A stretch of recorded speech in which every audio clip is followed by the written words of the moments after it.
Hello, welcome to Kate's Egg. Today I'm going to talk about a very interesting subject that pertains to the apple orchard industry.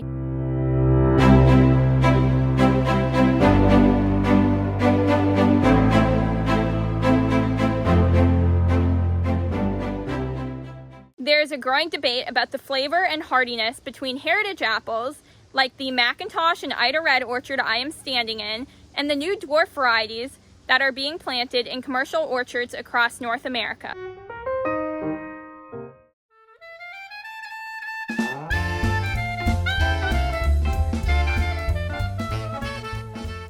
The heritage apple varieties have been around since the 1800s, while new dwarf varieties are fairly new to big production orchards in the last 10 to 20 years.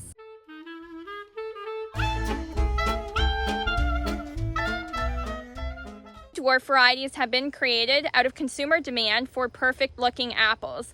They want apples that have no blemishes and can sit on the shelf for a long time, even if they sacrifice flavor.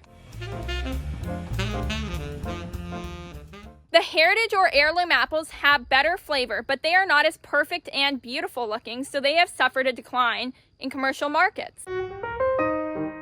There is starting to be a growing demand for heritage or heirloom apples because consumers are realizing that flavor is important too. Locally grown apples are in demand and very popular in the food-to-table movement.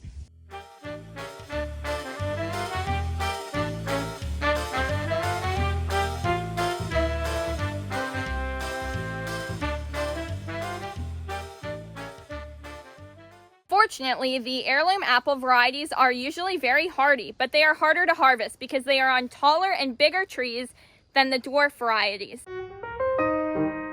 Dwarf varieties make mass-producing apples a lot easier because they can be planted closer, so the number of trees per acre and yields are significantly higher.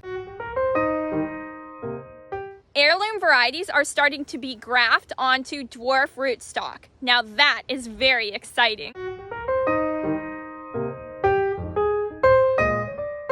The interesting aspect of the apple discussion is whether consumers want better overall flavor versus a perfect-looking fruit. How will the heirloom varieties perform if mass-produced on dwarf stock? Is it better to judge an apple by how it looks or how it tastes?